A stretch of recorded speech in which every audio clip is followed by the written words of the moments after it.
Caríssimos e caríssimas, bem-vindos a mais uma aula de análise experimental do comportamento, nessa disciplina agora modalidade virtual. Vamos dar continuidade aqui ao nosso conteúdo, depois dos exercícios de análise que a gente fez.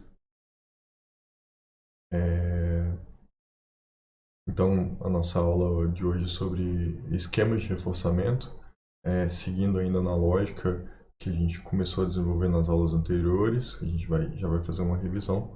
Então, antes de começar, eu queria avisar que eu vou dividir essa aula em duas partes. A parte inicial, ela envolve a gente desenvolver aí um exemplo e que vai servir de base para a gente no restante da aula e estudar um pouco sobre como que a gente faz para entender alguns tipos de dados produzidos, né, a partir de intervenções, a partir de experimentos, dados mais controlados. E depois a gente vai para a aula de esquemas de reforçamento. Por quê? Porque para entender algumas características e algumas informações a respeito do que a gente está estudando, que é o objetivo dessa aula, que são os esquemas de reforçamento, a gente precisa desenvolver uma outra habilidade, que é a interpretação de dados quantitativos, numa certa modalidade que eu não quero dar spoiler para você, a gente vai desenvolver durante a aula. Então, vão ser dois vídeos, eu vou subir eles separadamente, até para dar um tempo entre um e o outro. Certo? Então, vamos começar, para a gente começar com uma pequena revisão, né, a respeito do que a gente já viu, e até para corrigir a revisão passada. A revisão passada nossa faltou um pedaço, e vamos corrigir isso agora. A gente começou, então, o nosso conteúdo, nossa disciplina, é, caracterizando o que é a análise do comportamento, né? E aí, a análise experimental do comportamento, ela ficou entendida entre nós como aquela ciência cujo objetivo é descobrir formulações, descobrir leis básicas, fundamentais, princípios fundamentais a respeito do comportamento e de maneira que esses princípios nos permitam prever e alterar o comportamento ou influenciar o comportamento das pessoas de alguma forma, né? Então, tem esses critérios. Depois disso, a gente deu uma estudada no que é a noção de comportamento que a análise do comportamento emprega. Passei para vocês uma noção que tem várias características, mas, principalmente, comportamento é interação. São as formas que um organismo interage com um organismo, com o ambiente desse organismo, né? As formas com que a pessoa interage com o seu ambiente. E aí, dentre essas formas, a gente destacou que vai ser o nosso objeto de estudo no próximo semestre, e no terceiro também, o comportamento operante, que, né, é um tipo de interação na qual as respostas emitidas por um organismo, elas afetam o ambiente de alguma forma, elas transformam o ambiente de alguma forma, e essa transformação retroage sobre esse comportamento, né? Um comportamento que é sensível ao ambiente e que transforma o ambiente mesmo assim. E aí, dentro do comportamento operante, a gente viu um tipo de processo operante que é o reforçamento positivo, que é quando as consequências ou os eventos consequentes produzidos por um comportamento, eles retroagem nesse comportamento de maneira a aumentar ou manter elevada a frequência dessa classe de resposta. Então, o reforçamento positivo acontece quando, após uma ação, acontece um evento e, por causa desse evento, a pessoa começa a agir daquela forma mais vezes. E aí a gente começou a identificar tipos de reforçadores diferentes, né? A gente fez algumas classes de reforçadores dentro de 3 categorias. Então, a gente diferenciou reforçadores pela origem, ou qualquer história que produziu aquele reforçador, o que levou aquele evento a ser reforçador, pela disponibilidade no ambiente, ou seja, como aquele reforçador vai parar ali, e pela contingencialidade, pela causalidade entre resposta e evento consequente. Depois disso, a gente estudou 2 outros processos. Foi aqui que faltou na nossa última revisão. A gente estudou o processo de extinção, que nada mais é do que o efeito causado no comportamento devido à suspensão do reforçador anterior. Então, o reforçador para de ser apresentado, para de acontecer. O que acontece? A resposta se extingue.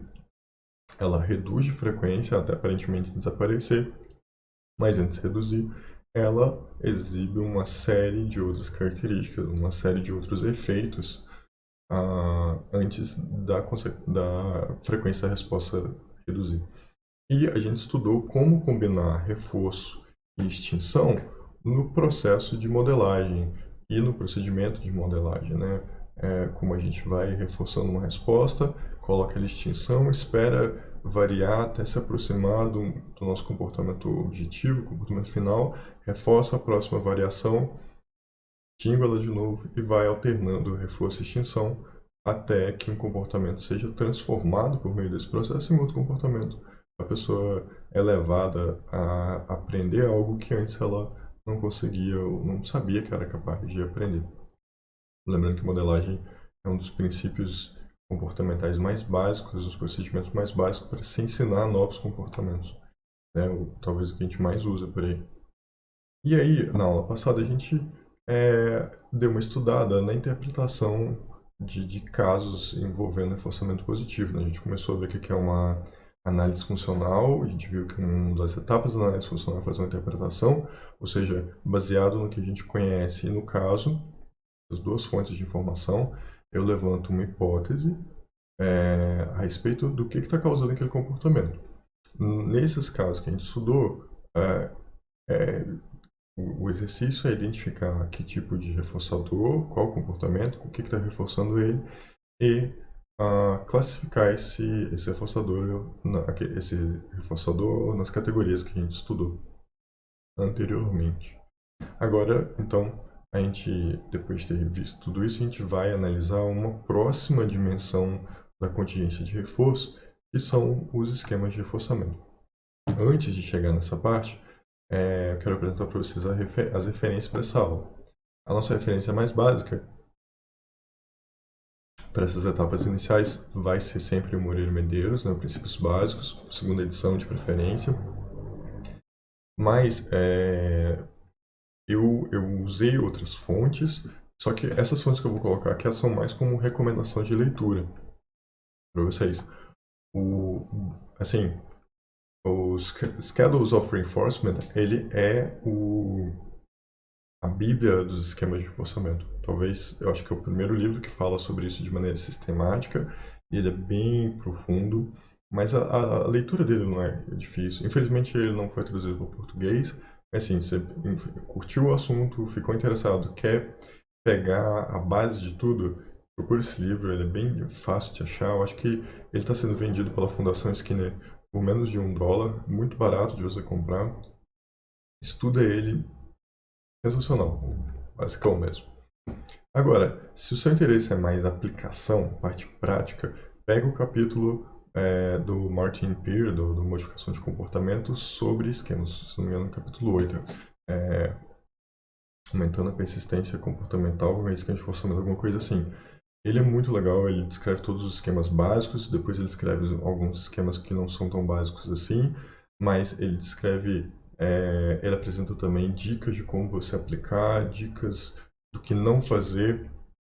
É muito bom para quem está interessado em aplicar isso no dia a dia. Acabou a aula, quero já colocar isso em prática, vira a pessoa mais perto que tem e já começa a trabalhar nos esquemas de reforçamento ou no seu próprio comportamento também, sempre importante. E por fim, o livro do Catania, o Aprendizagem, ele tem uma abordagem nos esquemas que é muito boa também, é uma linguagem muito objetiva, e ele é, né, um tanto mais atualizado, vamos dizer assim, que o livro do Skinner, mas é muito focado na parte experimental. Então, é aquela parte mais científica. Você quer entender um pouco melhor da parte mais científica, a parte mais dados em relação a esquemas, mas sem ir para questões muito aprofundadas. O livro do Catania é muito bom. Esse livro geralmente é utilizado em níveis de final da graduação para pós-graduação. Então, se quiser dar uma aprofundada, esse livro é muito recomendado também. Então, basicão, Moreira Medeiros, aprofundamento, Catania. Sempre. Vamos começar então trabalhando aquele exemplo que a gente já começou a fazer ele lá na nossa primeira aula sobre comportamento operante, que é o exemplo de uma criança na sala de espera. Só para recuperar o que é o exemplo, imagine então uma criança aí de uns 8, 10 anos, uma sala de espera, o pai, cuidador, mãe da criança está sendo atendido e essa criança está sozinha, não tem ninguém ali acompanhando ela, numa sala pequena, fechada, tudo desligado, é, TV desligada, não vai entrar ninguém, ela vai ficar ali uns 30 minutos. Tem móveis ali, tem revistas talvez, mas não tem ninguém acompanhando essa criança. Não vai ter nenhum estímulo diferente, né? Esse tipo de situação em que o ambiente está todo controlado, tá todo, não vai aparecer nada que a gente não saiba, não vai mudar nada que a gente não saiba, leva um tipo de comportamento que é o que a gente chama de operante livre, né? É o comportamento operante que é emitido sem controle explícito de um estímulo direto, ou seja, a pessoa faz uma coisa, faz outra, faz uma coisa, faz outra, e mais ou menos ignorando o ambiente externo imediato dela. E aí a gente então observa os comportamentos dessa criança, a gente classifica esses comportamentos, essas classes aí são hipotéticas, né? E a gente começa a registrar a ocorrência desses comportamentos e depois a gente atinge aí uma medida de frequência, né? Essa medida de frequência aqui é uma medida de frequência pelo tempo, ou seja, quanto tempo da sessão, a frequência em termos de probabilidade, de porcentagem, melhor dizendo, quanto por cento da sessão a criança gastou fazendo cada um desses comportamentos. E aí a gente tem que ela passou 36% andando, 27% subindo nos móveis, 13% mexendo nas coisas, 16% automanipulação, ou seja, ela mexe no cabelo, mexe na roupa, sempre que ela mexe consigo mesma, né, com o próprio corpo, e 8% do tempo ela passa sentada. E aí no exemplo que a gente trabalhou, a gente ia criar, então depois de ter feito essa observação, né, sem interferência nenhuma, a gente ia criar uma pequena interferência, que é uma contingência de reforço. Então a gente vai ficar lá, né, observando essa criança por meio das câmeras e toda vez que ela exibir o comportamento de sentar, então ela encosta no sofá e fica ali, né? A gente liga a TV por 10 segundos em qualquer canal, mas vamos imaginar que num desenho, alguma coisa assim. Deu 10 segundos, a TV desliga automaticamente. A criança não vê nada, quer dizer, ela não vê ninguém, né? A gente faz isso por controle. E aí, se a gente observar que por causa disso a criança começa a exibir esse comportamento mais vezes, a gente pode dizer então que ligar a TV depois que ela se senta foi uma consequência reforçadora. Foi reforçador. A gente então vai observar a próxima sessão que ela vai ficar ali, né, 30 minutos esperando, e contar de novo os comportamentos dela com essa contingência da TV sendo ligada em vigor. E aí a gente obtém então essa segunda tabela, que é a nova frequência de comportamentos dessa criança, né? Ela não andou durante a sessão, ela não subiu nos móveis, ela ainda mexeu em um objeto ou outro, ela ainda mexeu um pouco no corpo, mas ela passa 73% do tempo da sessão sentada. Ou seja, a gente pode dizer a partir dessa nossa observação que ligar a TV foi uma consequência reforçadora, né? Aumentou muito a frequência do comportamento de ficar sentado. Ela passou o tempo quase toda a sessão sentado. Aqui é o exemplo que a gente tinha trabalhado até então, né? A gente pode classificar que tipo de reforçador é a TV, mas vamos para a nossa próxima etapa. A gente vai para o nosso próximo passo mudar uma característica dessa contingência. E é interessante notar que como a gente mudando uma característica, uma variável, o comportamento vai mudar de maneira drástica, né? A gente vai gastar o resto da aula toda explicando por que isso é drástico. Vamos ver muitas mudanças. O que a gente vai mudar? A nossa contingência agora vai ser o seguinte. É, a gente vai ligar a TV toda vez, não toda vez que a criança sentar. Na segunda vez que ela sentar, a gente liga a TV. Então ela senta, não acontece nada, ela precisa levantar e aí sentar de novo. Na segunda vez que ela sentar, aí sim a gente liga a TV 10 segundos. Aí ela, né, fica 10 segundos, ela em algum momento levanta, depois Ela senta, não acontece nada, primeira vez. Na segunda vez que ela sentar de novo, aí a gente liga a TV. A gente vai mudar isso. Quantas vezes ela precisa emitir o comportamento para que a consequência reforçadora aconteça? A gente sabe que é reforçador porque a gente viu da etapa anterior. Então, isso, só mudar esse pequeno detalhe, afeta muito o comportamento dessa criança. Eu vou mostrar aqui então para a gente a nossa terceira tabela com as frequências. A frequência de andar e subir nos móveis não mudou muita coisa, mas a frequência de manipular objetos diminuiu. Então, primeira mudança, reduziu muito outros comportamentos, típico do efeito reforçador, mas aqui a gente observa isso também. Automanipulação ainda existe, mas diminuiu um pouco. E o comportamento de sentar aumentou ainda mais de frequência. E ela está passando ainda mais tempo sentada. Então, o que a gente observa essa criança? Ela levanta, depois ali de algum tempo, mais para o final da sessão, para as próximas sessões, ela levanta, senta de novo. E aí, quando a TV desliga, ela levanta, senta de novo. E fica fazendo isso várias vezes. É algo assim que a gente observar durante esse tempo de sessão até o efeito reforçador, o efeito do reforço passar, né? É que a brincadeira perca a graça, vamos dizer assim. Ok, aumentou a frequência, diminuiu a frequência dos outros, meio que aumentou o efeito do reforço, porque o reforço já faz isso, a gente já tinha visto. É só isso? Só isso que mudou? Não, pior que não.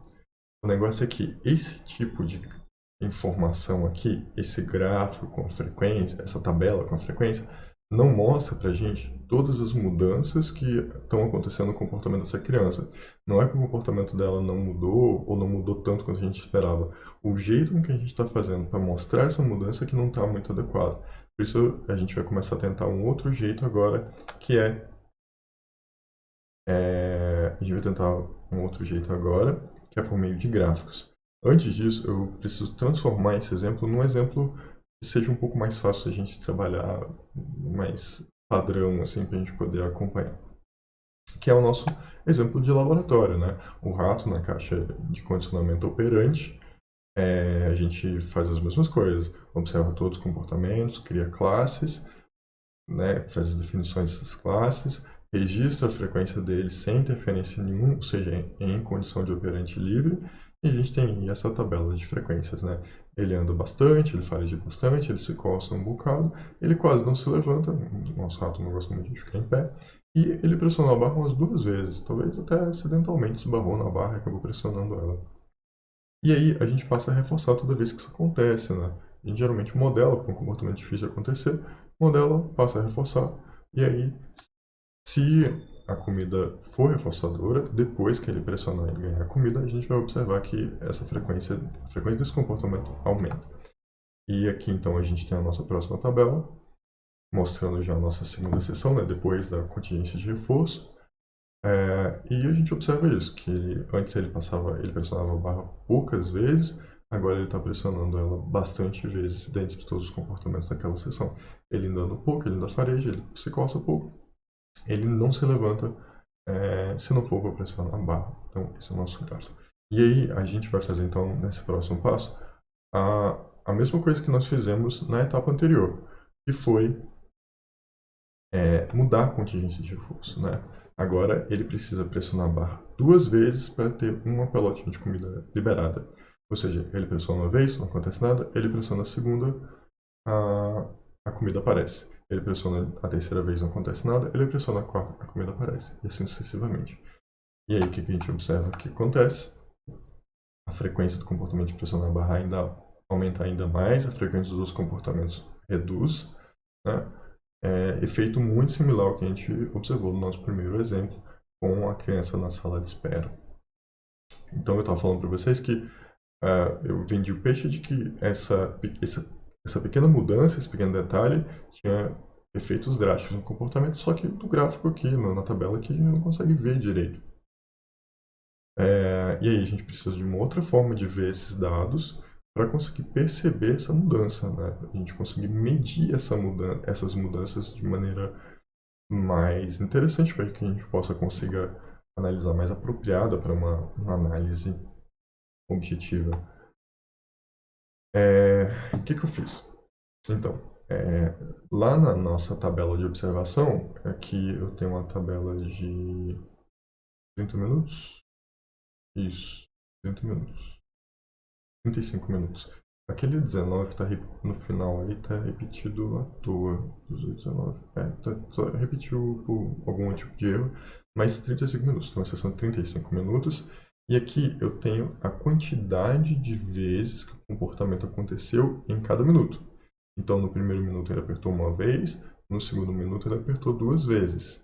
Ou seja, até o segundo minuto foram três apertadas na barra. No terceiro minuto ele aperta 5 vezes.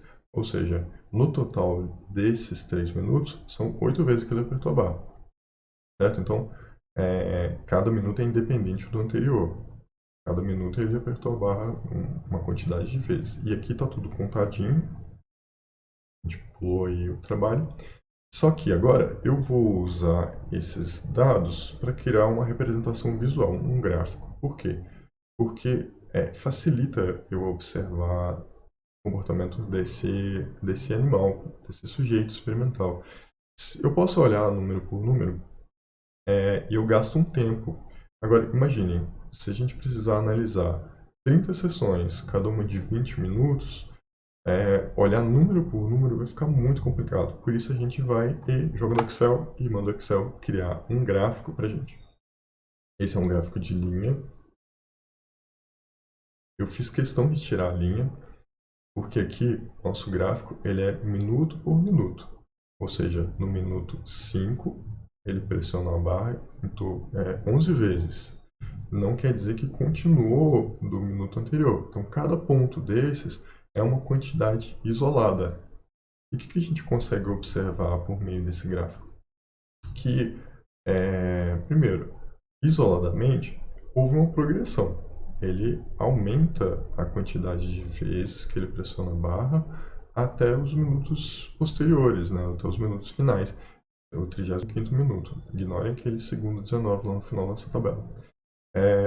Em que ele não aumenta a quantidade total que ele faz por minuto. Né? A frequência do comportamento por minuto não aumenta.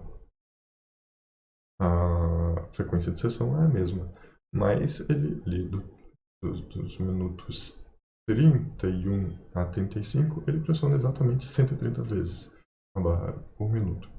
Lembrando que o reforço é liberado a cada segundo pressão a barra, mas toda vez que ele pressiona a gente conta. A gente não está contando taxa de reforço, a gente está contando taxa de resposta, de quantas vezes ele exibe cada resposta. Certo? Esse gráfico, ele mostra para a gente algo mais interessante, né? Ele mostra que a partir do momento em que eu coloco aquela mudança de a cada duas respostas um reforço, a frequência do comportamento começa a aumentar, né? Se antes disso a frequência estava estável, ela não mudava, aqui ela começa a aumentar até atingir uma aparente estabilidade no final. Ou seja, eu consigo observar de maneira muito mais clara que houve uma mudança por causa dessa variável que eu alterei. Eu aumento a quantidade de vezes que ele precisa pressionar a barra para que o reforço seja liberado, e em decorrência disso, eu observo que a frequência do comportamento aumenta também. Dê uma olhada nesse gráfico e agora vamos comparar com essa tabela. Certo? Da tabela 5, em que a gente não tinha colocado ainda a nossa mudança na quantidade de vezes. Ele estava pressionando 61% do tempo. Aí na próxima tabela 6, ele aumenta para 76%. Aumentou? Aumentou. Mas eu não consigo ver essa curva que o gráfico me mostra, certo? Eu consigo, por exemplo, por meio dessa curva, analisar os 5 primeiros minutos, os 10 primeiros minutos, o 20º, os minutos finais, e eu consigo comparar o início com o final. Eu consigo, inclusive, fazer aí uma medida de aceleração, qual que foi a velocidade em que aumentou, será que com outra pessoa, com outro rato, com outro organismo, aumentaria mais rápido, mais devagar? Eu consigo fazer a comparação.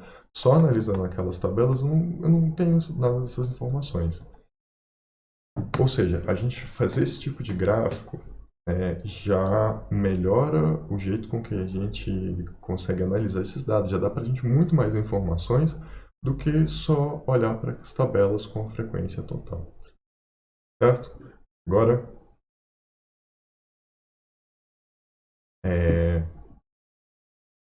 não só.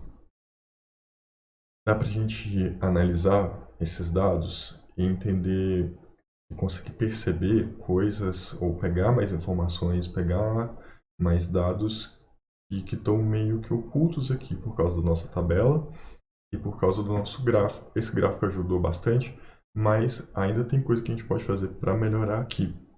Para isso a gente precisa aplicar outros métodos de disposição de dados. Eu não vou mexer nesses dados em nada, não vou mudar nenhum valor. Eu só vou reorganizar eles usando alguns critérios que vão, e por meio dessa reorganização, algumas informações que estão aqui, mas a gente não consegue perceber direito, vão ficar mais fáceis da gente perceber.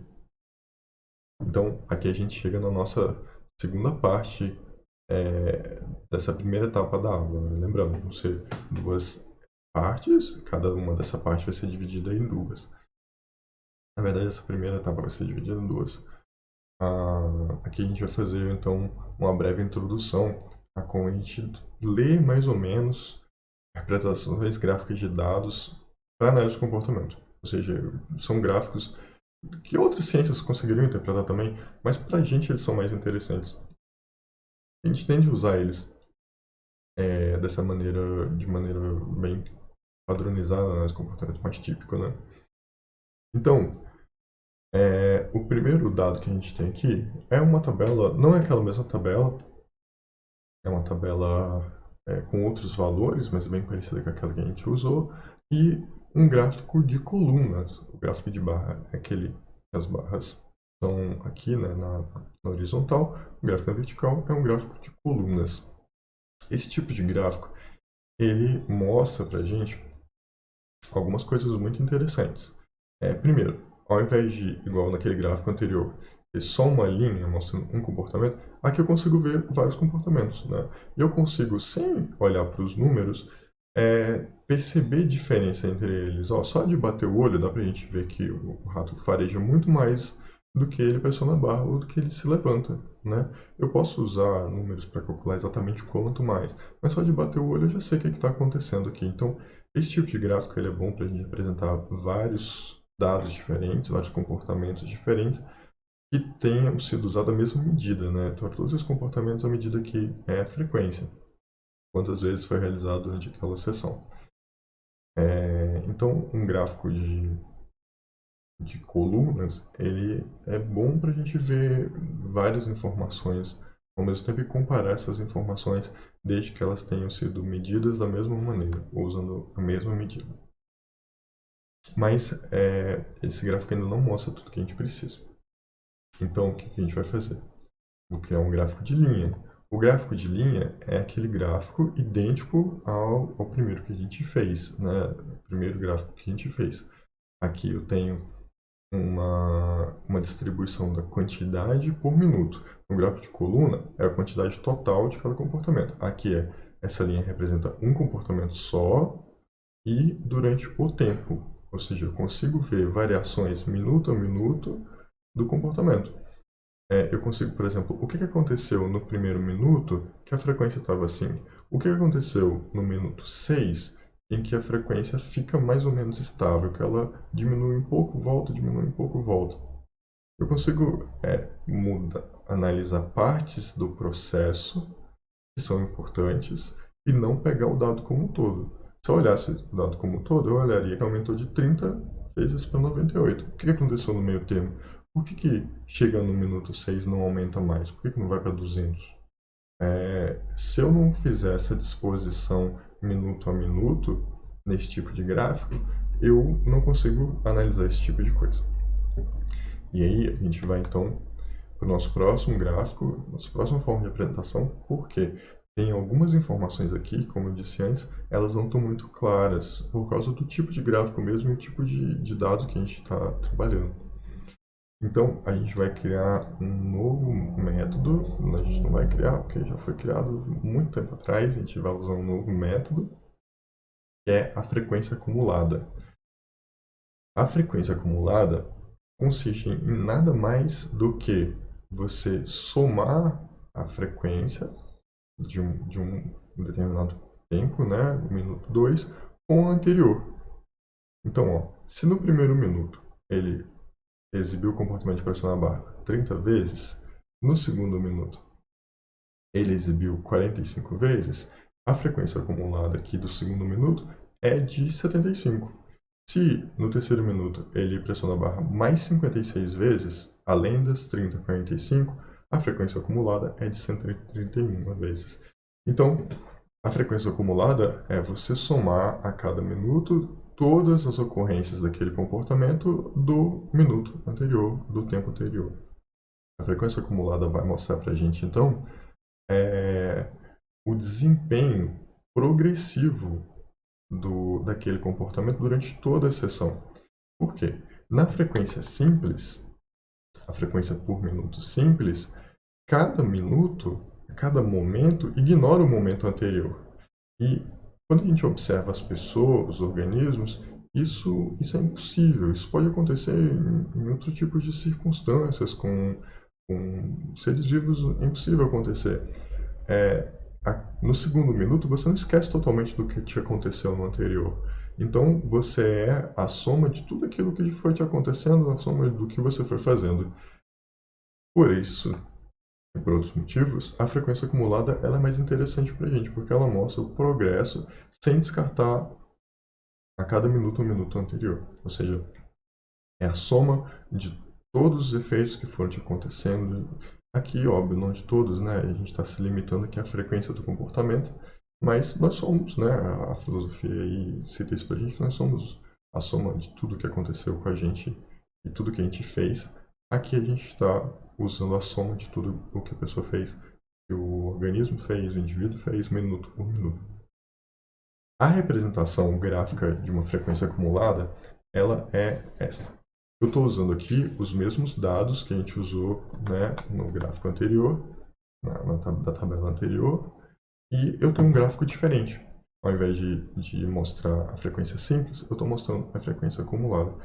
Vejam a diferença.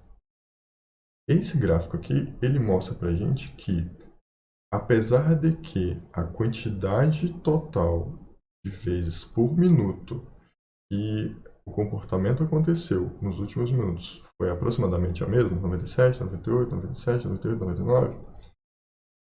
Se a gente estiver pensando em aprendizagem, a aprendizagem foi aumentando, ou seja, esse número de vezes ele foi somado com o número de vezes anterior e isso mostra para a gente que houve um aumento.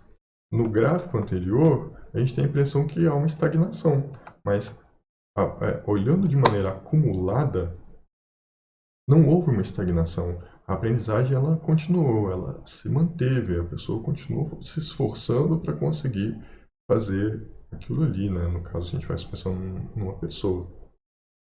Esse tipo de gráfico aqui a gente chama de registro cumulativo ou registro acumulado, talvez traduções diferentes, mas ele é o tipo de gráfico padrão que a gente usa em análise do comportamento para a maioria das coisas, não é para tudo, mas é para a maioria, e é o tipo de gráfico mais clássico. Exatamente porque ele acentua para a gente duas características. Uma medida ao vivo, né? Ao invés de a gente usar lá a frequência total 437 vezes, aqui a gente tem uma frequência ao vivo. A gente sabe que a cada minuto o que está acontecendo. O que está acontecendo com esse comportamento. E esse tipo de gráfico, ele acentua, ele deixa mais claro a aprendizagem, curvas de aprendizagem, por assim dizer. Eu já vou mostrar isso. Eu só queria comentar que esse tipo de gráfico ele tem sido utilizado cada vez mais. Esse é um exemplo que eu encontrei. Ele é de agora, acho que é 20 de janeiro deste ano, 2020, no jornal inglês The Guardian, sobre a progressão da quantidade de casos confirmados de pessoas infectadas com coronavírus. Então, a gente consegue ver ali no primeiro gráfico, né, o gráfico da esquerda, na população da China, como vai aumentando, né? ali para o dia 30 de janeiro, 1º de fevereiro, começa a aumentar mais. No dia 5, 6 de fevereiro, 7 de fevereiro, o número de casos não aumenta, né? Não diminui, isso é importante notar, não diminui, mas também não aumenta, continua a mesma quantidade de casos. Só que no dia 9, 8, 9, 8, no dia 8, já volta a aumentar muito, né? A gente vai para quase 40 casos confirmados. E aí também é interessante notar que ali no dia 11, acho que é dia 11, dia 11, isso, do dia 11 para o dia 12, há um aumento abrupto na quantidade de casos. Veja o quanto esse tipo de gráfico é importante para a gente. A quantidade de casos, ela não diminui, né? Ela vai aumentando. A gente quer saber a quantidade total. Então, a cada dia eu consigo ver o que foi acontecendo, se aumentou, se não aumentou. E teve esse aumento abrupto. Por que houve esse aumento abrupto? Isso foi porque o governo chinês mudou os critérios de diagnóstico para notar um caso, né? Só que aí depois disso eles viram que não deu certo, porque aumentou, os dados ficaram muito ruins, aumentou muito o caso mesmo, e eles mudaram a forma de diagnosticar. Eles não estavam ocultando esses casos, não aqui, a gente sabe, né? Mas eles mudaram, voltaram para o padrão anterior que estava sendo utilizado para medir, que é o padrão que hoje em dia a gente está usando no mundo inteiro. Então, esse tipo de gráfico de registro acumulado tem sido cada vez mais utilizado aí, e não só na análise do comportamento, né? É uma medida estatística popular que vocês devem encontrar cada vez mais conforme começarem a consultar fontes mais cientificamente embasadas. Aqui a gente vai fazer uma comparação entre os dois tipos de gráfico. Aqui eu tenho os mesmos dados, são aqueles mesmos gráficos dos slides anteriores, só mudei a forma de representação, né? O primeiro, frequência simples, e o segundo, frequência acumulada, registro cumulativo. Percebam, e eu queria chamar a atenção para isso. Na frequência simples, no gráfico da esquerda, eu tenho a impressão, se eu estou falando de aprendizagem, que houve uma estagnação, que a pessoa não aprendeu mais. Enquanto aqui, na frequência acumulada, eu percebo que ela continua aprendendo, ela continua se esforçando, ela continua tentando, né? Aqui parece que ela não fez muito mais, aqui eu percebo que não, o esforço dela continua linearmente, né? Então, o gráfico de frequência simples, ele pode mascarar esse tipo de informação para a gente. E tem um outro tipo de informação que ele pode mascarar para a gente também, e vai ficar claro nesse próximo slide. Aqui eu tenho uma sessão de 30 minutos, né, frequência e comportamento de pressão na barra, um gráfico de frequência simples. Então, o que a gente consegue observar? Minuto a minuto. Não é frequência acumulada, então cada minuto tem que ser observado isoladamente. Cada ponto desse gráfico tem que ser observado isoladamente. A frequência do comportamento começa ali por volta do 30, ela vai aumentando, ela aumenta mais. Aqui ela atinge 100, ela fica em torno de 100 durante algumas sessões. Ela vai diminuindo nas próximas sessões. A frequência do comportamento cai a 0, né? Depois ela volta, aumenta abruptamente nas próximas sessões, chega a um pico de quase 250, cai a 0 ali, não são sessões, desculpa, são minutos, no 21º minuto, até o 23º continua sem fazer nada, depois vai aumentando, até atingir um ponto e diminui, certo? Se eu estou falando de aprendizagem, se eu estou falando do quanto esse comportamento foi aprendido ou não foi aprendido, quando eu estou observando isso aqui, eu posso chegar à conclusão de que ele estava aprendendo, estava fazendo mais, né? Aqui atinge uma estabilidade, né? Entre os minutos 5 e 10 atinge estabilidade, mas quando chega no minuto 12, ele desaprende. Ele desaprende. E eu não mudei nada. O reforço continua lá. Se ele pressionar a barra, comida. Se ele pressionar a barra, comida. Não mudou nada. Mas por que aqui caiu? É como se ele esquecesse. Então, esse tipo de gráfico ele vai dar esse tipo de confusão para a gente por causa da tipo de informação que a gente está usando, que é a frequência simples. Se eu coloco frequência acumulada, eu observo alguma coisa diferente. A frequência do comportamento vai aumentando, né, progressivamente, de maneira linear. Quando a gente chega aqui perto da seção 11, seção 12, que no gráfico anterior vai próximo a zero, Aqui eu não tenho a impressão, o gráfico não me faz ter a impressão que ela diminui, faz ter a impressão que ela não aumenta. São coisas diferentes. Aqui eu tenho a impressão que ela cai no gráfico simples, no gráfico de frequência acumulada, tenho a impressão que ela não aumenta. Então não quer dizer que ele desaprendeu, quer dizer que estagnou ali, parou ali naquilo que está acontecendo, né? Não teve progresso aqui no gráfico de frequência acumulada, mas não houve retrocesso.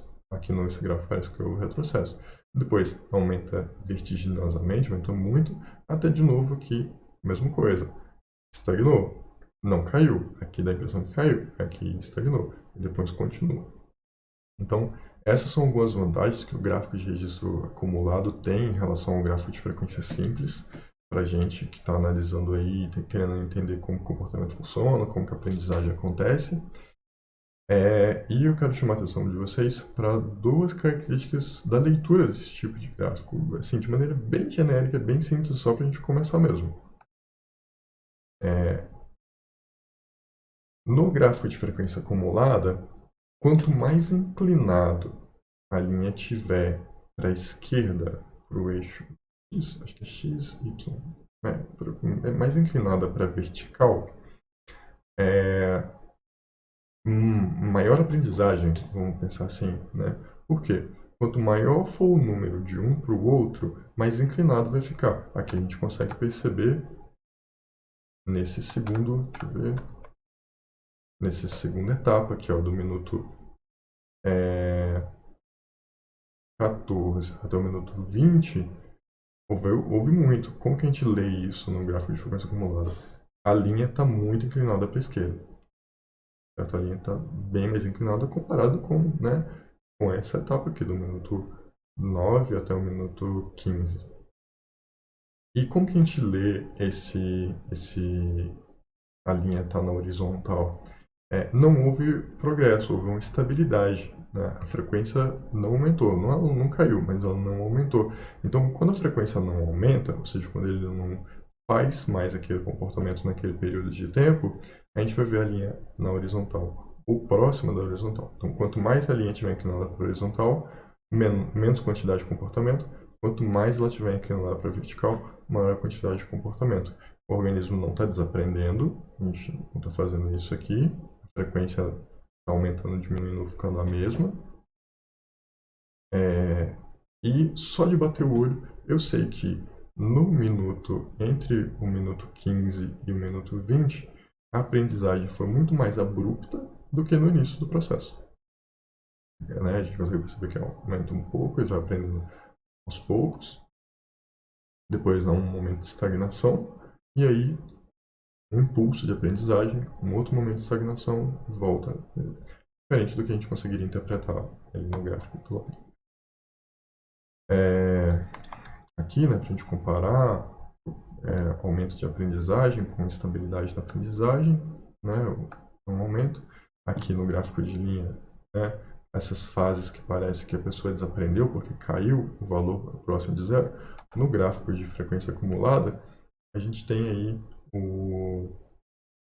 a linha próxima da horizontal ou a linha na horizontal, que indica que não houve progresso, ou que não houve aumento da frequência naquele período, não houve acúmulo de respostas, não aumentou a quantidade de respostas naquele período, ou seja, a pessoa não fez nada, ou melhor, não é que não fez nada, ela não exibiu o comportamento que a gente está medindo naquele período de tempo, naquele ponto de tempo. É isso, então, essa primeira parte da aula sobre representação gráfica, como que a gente analisa frequência de comportamento de maneira melhor. Tem algumas outras coisas que a gente podia discutir aqui a respeito disso, não é o nosso objetivo agora, o nosso objetivo é uma aula introdutória. Então, para revisar, o que é importante de vocês entenderem? É conseguir olhar para esse tipo de gráfico de frequência acumulada e conseguir analisar minuto por minuto o que estava acontecendo com o comportamento. O que estava acontecendo com esse comportamento? Se a linha do comportamento, né, da frequência acumulada do comportamento estiver inclinada mais para a esquerda, quanto mais para a esquerda ela tiver, maior foi a frequência, maior foi a aprendizagem, vamos dizer assim. Se ela estiver inclinada para a direita, menor. Ou seja, se ela estiver totalmente inclinada na horizontal, menos essa pessoa fez, ela não fez nada, ou seja, não houve progresso ali. Se a linha aqui aumenta muito, fica muito inclinada, ou seja, a frequência do comportamento foi muito alta nesse período de tempo. Então, esse é o objetivo, vocês entenderem o que são todos esses três tipos de gráficos que a gente viu, que tipo de informação que eles revelam para a gente, principalmente, e principalmente o gráfico de frequência acumulada, o que ele mostra para a gente, como que a gente pode entender ele melhor e que tipo de informação interessante, como que a gente consegue ler o que o gráfico está querendo dizer, certo? Então, primeira aula, ok? A gente já vai partir para a segunda aula, que é o tema dos nossos esquemas de reforçamento.